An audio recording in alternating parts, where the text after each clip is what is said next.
Hey guys, Tom Moto-Resto LLC, Braden in Florida, as you well know because you're looking at my channel, but I think it's time we get into these VFR carbs. Welcome, of course, and thanks for tuning in for this episode, because it's probably going to be more than one. I'm not 100% sure, because I just don't know how I'm going to do this with time spacing or time slicing with other things I need to do, but it's time to at least start filming and compiling this into one or two videos, whatever, but we'll figure that out as we go. All right, so now I've done a video on, the flat 6 carbs from the Valkyries, older Gold Wings, things like that. That's the same style when it was carbureted, at least.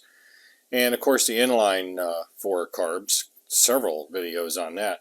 But I've never done one on a V4, so that's why I figured it'd be a good idea to do. All right, so this rack is as removed from the bike. Haven't touched it as far as disassembling anything. And what I like to do, and I mentioned this in other videos as well, is I give a rack, and this is technically a rack. It's a racked group of carbs, and I'll refer to it as that, a rack. A good once-over and a look-see. And it gives me a really good idea of what's going on with it. And right off the bat, I see a few things that I'm going to point out to you as we go. Now, the other thing I do right off the bat is, especially on these V4s, because it's really easy to flip this around in your mind, and when you're putting them back together and you're like, how come things don't fit, is I labeled the carbs, at least the tops here for now, and they had them labeled a little differently. It really doesn't matter how you label them as long as you know what that means, but I label them to actually the cylinders that they go to. So this would be toward the back 1 and 3, and then toward the front left 2 and right 4. And what I always do too is I get an orientation that's not going to change. In this case, it's where the throttle cables go, the actual linkage here, right? Or the whatever you want to call it, the pivot, the spinny parts, whatever. So that's what I like to work off of, is a known fixed reference. Then I shoot some pictures. Even I need photos of these things before I take them apart, because again, I may not be doing this in a 2 or 3 hour block of time. I may do it an hour here, half an hour there, and it might take me 2 weeks. Now, as far as what I see off the bat, let me tell you what I see off the bat. And I'm going to get a light here so you can see a little bit better. All right, the first thing I see is it's missing one of these springs that go between the 2 carbs in the center there. I don't know what the springs are called, but what they're designed to do is they're designed to apparently tension it inwards. And I'm not really sure why, because they're not very strong springs, but I'm almost certain that there's a spring that goes there, because as you can see, let me flip it around. There's one right there. And I have some of these. I keep them because some kits come with them, and I just keep the old ones. I'm pretty sure I have some of these. So that's missing right off top. So I know somebody's been in here, and I kind of knew that anyway from what the kid I bought it from said. The other thing I noticed was that, let me turn it over. Right there, this is number 4. We have a loose screw. It's not even tightened down. I also look at the screws as far as where the tool would go, and to see if they're all marred up. And you can see that there's a bunch on these like that. You can see that kind of mess on the JIS screws. Having trouble saying that today. And I'm also looking for, like, if a linkage is bent or if anything is broken, like something that jumps out at me. And those are the only few things that I see right now. Now, the other thing that I noticed is I'm not really sure what these are for. This is obviously a vacuum cap. Each carb has one. It's off, and it is off the intake side. I'm not really sure what this is for. Each carb, as I said, has one, and it goes on the other side to this. I'm going to have to look this up. I'm not familiar with that at all. I don't know what that is. It has a screwdriver slot, but I'm not going to worry about it right now. Now, right off the bat, you're probably saying, well, that's where you hook your vacuum lines for synchronization, but not on a V4. On a V4 like this, your synchronization gizmos, which I have the tubes for, they're brass tubes with an M6x1 thread, go here, here. There's likewise one over there, but because of this guy being in the way, this one does have a tap on the intake side where you just plug it into this little nipple. That's where your synchronization hookups go to. So I knew right off the bat that these were not they. All right. So we'll figure that out later. I'm not too worried about it. Now the other thing, let's see, what else do I notice? I don't really notice anything terrible other than naturally somebody's gone into them. Let's look at the top side here. This is, of course, is the airbox side. You can see inside here they have these little tangs that go over to keep those screws from coming out and giving your engine a really bad day.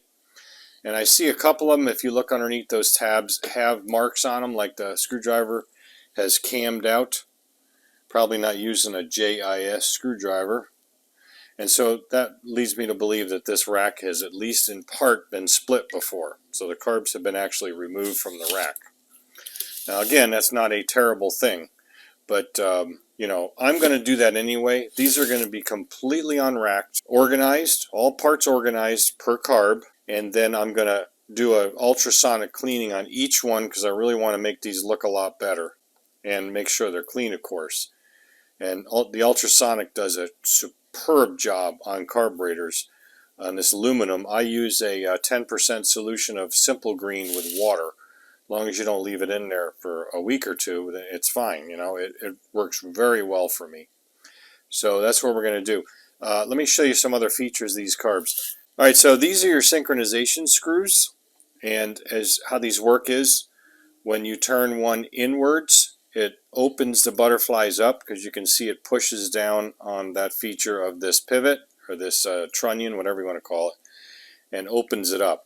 Now, the more a butterfly is open, the lower the vacuum will be on that particular cylinder because because of the intake pulse has a larger space to go through.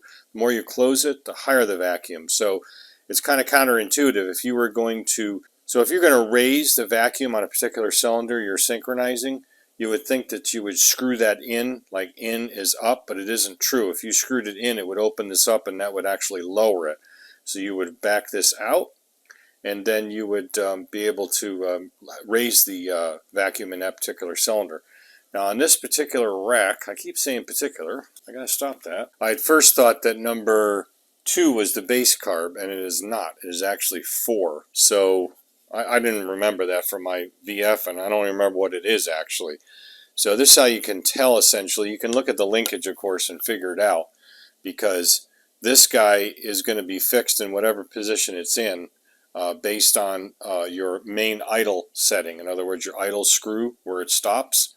And then this one, when you screw it in, is manipulating or pressing against this one, which is this little tang here, this feature of this pivot, which opens this up. And let me show you what I mean by that. We'll go ahead and just open it up. I did it a little bit before to verify it. I'm not telling you bullshit. You can see it's going to open and close a little bit. Yeah, so you can see that's more open now than that one is. So and I can do a benchtop sync on them. I can show you that when we get to that point. But so that's basically the function of it. Generally speaking, you almost always have a base carb on a 4-cylinder. On the inline 4 is usually number 3. On this one, it's number 4, and it doesn't really matter which one it is. You just synchronize the other 3 to that one. All right, so I'm sure the service manual has a synchronization procedure, which I glance at, but I have my own way of doing it, and I'm sure I'm going to stick to that. All right, so I figured out what those were, and you were probably already familiar with it and jumping out at the screen maybe, because I just did not see that. These are actually your pilot screws. Now I'm used to seeing them on these Vee-4s on the sides like this, but they are not on that outside where you can actually get at the damn things. These are on the inside. Assuming these carbs are all racked properly, that is. There's nothing that says that they actually are. Of course, I don't think they'd fit any other way. They gotta be. So these are your pilot screws. I don't know why they're like that. Now I have a special tool. I can get up in there and adjust those, but you know, while the things are mounted. But we'll do a base setting and then figure that out later. But so one of the first things I like to do on these racks while they're still together is I like to take all the pilots out. And the reason is, if I've got, and these get screwed up commonly, if I've got threads inside here that are messed up because somebody went in there with too big of a screwdriver or too much torque or something, I want to know that right off the bat. When we pop the float bowls, first one I'm going to go for in that is the pilot jet, because the same situation happens. And if either one of these are bad, then that body has to be replaced. I'd like to know that right up front. So those are kind of the sensitive or Achilles heels of these things if somebody, you know, does bad things to them while they're apart. So I'm going to go ahead and take these pilots out off camera real quick, and then we'll take a look at those and make sure they're okay. Okay, this is what these pilot screws look like for these particular carbs. They're not all the same. And in this particular case, you can see you have an O-ring that's toward the outside edge to seal it off. A lot of them will have O-rings that are on the distal end or the inside end, where it's going to be a spring, a little washer, and an O-ring. These are not going to have those, generally speaking, because it has already an O-ring, but there is a spring in here now. So if you ever have to dig these out, you just take a little piece of wire like this and just bend a really sharp end on it, a really, you know, not only sharp like cut yourself, but a sharp angle. Then you can reach in here and grab springs or washers or O-rings out of it, because you want to clean those all out. Okay, this is number what? Number 1. Now number 3 here, I'm not going to be able to get out till I get this bracket on, unless it clears, which it probably might. I'll give it a shot. Hang on. All right, I got it. No problem. So while I'm working on this, I'm looking at the what holds it all together, and you would think, you know, it's mainly the air box up here, but you do have a little bracket down in here. So I'm going to mark that bracket to what carb it goes to, because, you know, I'm going to clean these all up later, but if I mark them, I can always remark it at a later time after I clean it, you know, that sort of thing. So I just like to mark everything because, you know, I'm not, you know, terribly familiar with this particular set or rack of carbs. Everyone's a little different depending on models and years. You know, basic concept, yeah, I'm whack these out, no problem. But as far as how they are individually set up, you know, per model and per rack of carbs, you know, I've never done this particular one. So I'm going to just basically do my due diligence and mark everything. We're going to take those out in a little bit first. But I want to pop the float bowls off. I'm going to put you up in the stand for that because I can't do all this now one-handed. And we'll crack these float bowls off, put them in the appropriate bins, and then we'll take a look at what we got on the innards, in particular that pilot jet. I have had these pilot screws, you know, the ones that either go on the bottom of carbs, like on the CV carbs of, you know, whatever, Kawasaki, Makinis, whatever. These are Kahans. And I've had those seized. I mean, completely seized and very difficult to get out. And I can't exactly remember what I used to get them out, but I was successful in getting them out. I do remember having to drill one out one time. And the same thing with the pilot jets. Those often get seized too. So that's why I go for those first, because again, if I have a carb body issue that's not going to be repairable, I want to know that right up front so I can start searching in Fleabay for a replacement body for that, whatever the carb it is. Let me get you set up better, and then we'll do that. All right, I think you can see. So let's go with these two, which would be 2 and 4, since I'm looking at those screws directly here. And now, you know what? Let's change that, because I want to look at the one that's loose, which is number 3. Oh, no, that's pretty tight. It's just that one. Now remember, folks, you got to use a Vessel JIS screwdriver. I don't know if anybody else makes them besides them, but you got to use the JIS screwdriver. Because you will round these things off when they're tight without the appropriate tip. Sorry. Doesn't really matter because I'll probably replace all these screws. I keep them in stock. I have all the lengths, and both in M4 and M5. So I buy bags of them from Z1 Enterprises, so I keep all these in stock because they often get replaced. Sometimes are a little different in length on each carb, on a particular carb. I keep saying particular. Gotta stop that. You just keep that in mind. You'll know when you put the thing back together. Whoops, sorry to smack you in the head there. Let's take a look at 3. Now that looks pretty good at first glance. Doesn't look terrible at all. Remember, this bike was running. Yeah, that doesn't look bad at all. So it's not going to take a hell of a lot of cleaning. Now, as far as the parts that are going back in this, I'm going to get into that later. I have everything I need in stock right now, but I got it little, not haphazardly, but I got it in a, you know, a couple of different batches of parts, and some of my stuff is actually duplicated, and I'll explain that when we get to putting it back together.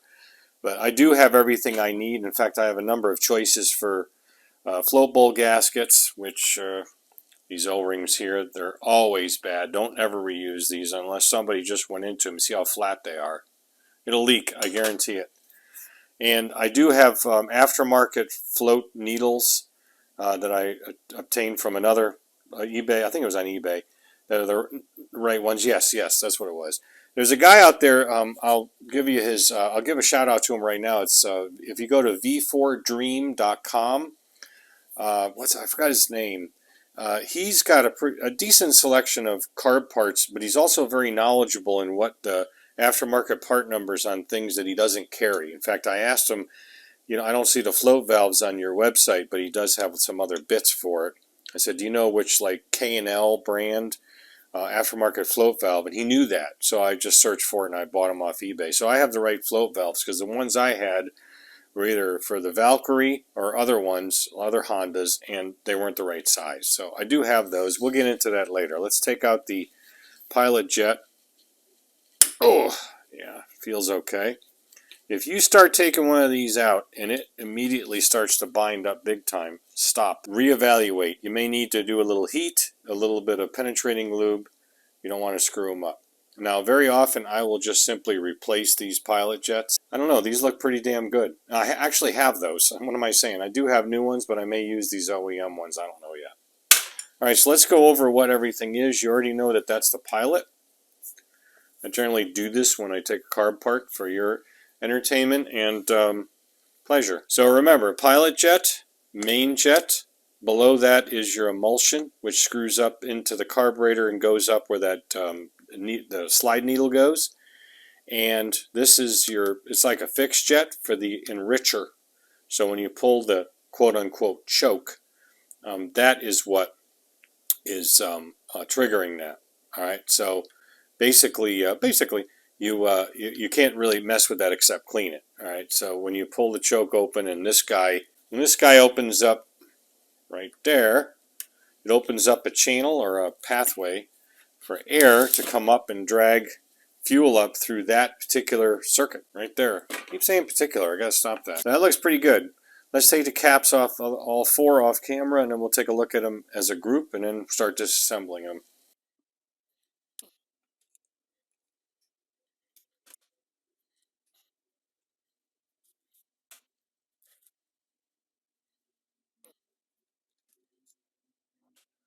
Alright, so you just saw me take out the rest of the pilot jets. Now this is a really good time to mention something really important, which is why it's extra important to organize. There are some bikes that have different size pilots and or mains jets between carburetors, like especially in a V engine, whether it's a V-twin or V4, between the front and the back. V-twins in particular, and Hondas like the Shadows have that. I think it's I can't remember if it's the main or the main and the pilots on that. I think it's just the mains. But I don't even know that, and I didn't even bother looking it up because it really doesn't matter. Because I've labeled the carbs as to where they go on the engine, and I have everything labeled and laid out the same way. So as long as I put it in that tray, then I know it's going to go back in the right place. And I can always verify that and look at the number on these things when I go to put them back in. Just something to mention though, because again, you don't want to put the wrong jet in the wrong carburetor. Also, there are I mentioned this before in other videos, and it bears mentioning as well. There are some carburetors that do have a regular jet for the enricher pickup, okay? And that jet often looks exactly like the main jet. It's just a different size. And so if you change those, you end up having a tiny jet on your main and a big jet on your enricher. Thing starts like a son of a bitch, but won't run like crap when you open the throttle because of that mistake. So that's something else you have to watch out for. Obviously not a concern with us. This should be 7 mil, so let me get a 7 millimeter wrench. Some are 8. These I just know are 7. Whoops. I want to do that because I was hitting another part, that standoff. Let's go ahead and... Now you can just take this all out as a unit if you want. You said unit. But I'm going to go ahead and separate them now. Okay, then we'll take it out. because it's just a bitch to do when it's hard to hold. You got to put it in a vise and shit and get a damn thing out afterwards, and pain in the ass. All right, emulsion tube. Okay, that's an important part. These, generally speaking, and I don't know if it's generally speaking or not, I'm just using that vernacular. These emulsions are the same for all 4 carburetors, even when there are different jets. I've never seen the emulsions different, okay, only jet sizes, okay? So, here's an emulsion. This is for number 4. This is number 4 main jet. Let's go ahead and take a look at what that number is for shits and giggles here. Yeah, like I'm going to see that with my eyes. Hang on. Hard to tell. Okay, it says 118, 118. Now, I don't know if that's stock size or not. Yeah, I don't know. I'm guessing it is, because there's no reason anybody do a jet kit on this. But you never know. I tell you what, on these bikes, these old machines that somebody's obviously messed with before, I'm telling you, I have found some really weird crap. So I'm not discounting any possibility here. Let's go ahead and get the other 4 off, 3 off rather, off camera, and then we'll come back. All the mains and emulsions are out, and so we're going to keep going. Now, next is the floats. And guys, if you have a really messed up carburetor, these float pins can be seized as well. You just got to be really careful in taking them out to make sure you don't break anything. The floats this old are rather brittle, but they're not like brittle where if you breathe against them, they'll shatter. So just, take it easy and just be really careful. I'm going to do 1 on camera here, and again, I'll do the other 3 off because I want to show you a couple things with it. First thing is we're going to push the pin out. Let's see, this is number 4. These should always, not always, these should all be the same as well as far as float valves and needles and so forth. Don't lose that. Here's your float pin. Ta-da! Number 4. All right, now look at that float in a minute. Yeah, these do not look bad. There's a little bit of a ridge around them. I don't know if you can see that or not. I'm going to turn the light on the camera, and I'm going to show you what I'm talking about, because this is something that needs to be paid attention to if you're going to think about reusing these individual float needles. There is a little ridge, a little ring you can see on that tip. Just the tip, and just for a second. And I'll zoom up on this in editing so you can see it a little clearer. That's not terrible. I mean, it may be perfectly fine, but the way it looks, I would definitely replace these, and since I have them, why the hell not, right? So which was this? This is number 4. Now, the other thing we're going to look at is the float itself. Now, these things, first thing you look at when you take a float out is, does it have a metal or a plastic tang? And sometimes I even forget to look at that, because a plastic tang, it ain't adjustable. If the float level's off, you either have the wrong needle or the float needs to be replaced. This has a metal tang, so we can definitely dial in the float level if necessary. We'll deal with that another time. We're also going to be doing a pressure test, and the stuff that I have a video on, I'll link to it in the description, to test the fuel integrity of this when it goes all back together, which includes the T's, because those will get all new O-rings. The fuel delivery and the breather T's. The breather is not important, but the fuel delivery is. That would be the main one right there. You can see that brownish one right in there. All right, and the float valves themselves. We'll do it upside down like we did. If you haven't seen that video, go look at it, and we'll verify that when we put everything back together, it's going to seal off when it's right side up with fuel pressure on it. Let me get the rest of them out, and then we'll come back. All right, let's talk about float seats. Now, the first thing I look at, and you should too, when you take the floats out, and you can certainly see this before you take the floats out, is whether or not the seats are pressed in or removable. And as you can see, these are 10 millimeter. They are removable, and they have a little crush gasket underneath them, which will be replaced. I do not know if these are the originals or if they are aftermarket. I think the PO said that these carbs were rebuilt by someone. Maybe the guy he bought it from, I don't know.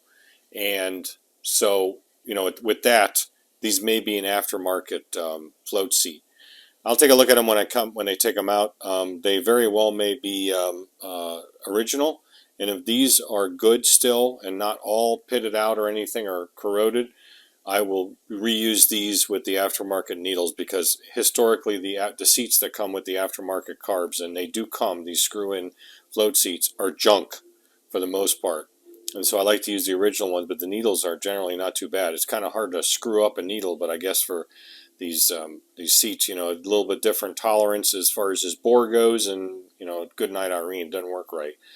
And there, I do have in another video, I don't remember which one it was, one of the carb videos, how I clean these out is I take a Q-tip on an end of a drill with some Brasso, and you know, I can do this off the carbs obviously because they're removable, and give them a good polishing down inside there, and then when that new needle goes in there, it's got a nice clean and fresh surface to go against. So again, I don't know if I'm going to reuse them, but let's go ahead and I'll take the seats out off camera. It doesn't really need to show anything. They're pretty easy to get out, of course. Just use good practice and watch these standoffs. If you're in here with a socket, or you're in here with something, you are even breathing on these before you put any torque on that, use something else, a thinner walled socket or something. All you need is a certain amount of leverage laterally on these things. You snap one off and you're done. So yeah, that car body's no good. And if you notice, I left a float valve in number what? Number 1. I'm glad you caught that. Thanks for letting me know. So yeah, all right, let's get them out. Okay, on certain float seats, you will have a filter that snaps in on the bottom of the seat. Like these, you can see that one with my dirty hands. So this is, yeah, this is important. So you're going to have essentially 2 filtering mediums or mechanisms. In a bike like this, you're going to have the ones in the tank for the standoffs on the actual fuel cock. It'll be a tall one and a shorter one for for on and reserve, and then you'll have this guy. So I do not know if these come in the kit or not. Usually the ones that come in the kit are likewise junk, so these tend to not be a problem. I mean, they don't get too screwed up over time. But there you go. Yeah, there's a little lip on the end of this. You can just barely see it. It's a little lip. And then this snaps on there. Just like that. And it stays. Alright? Keep that in mind. You definitely want to put those back in. If they're completely trashed and you don't have them and you got to get it back into service, you know, you can leave them off. But you're going to have to verify that your filtering and the other parts of the system are good. And that's usually not the case. I know for a fact that the fuel cock in this tank is no good because it's bypassing. So that's going to get completely rebuilt or replaced. But that's down the line.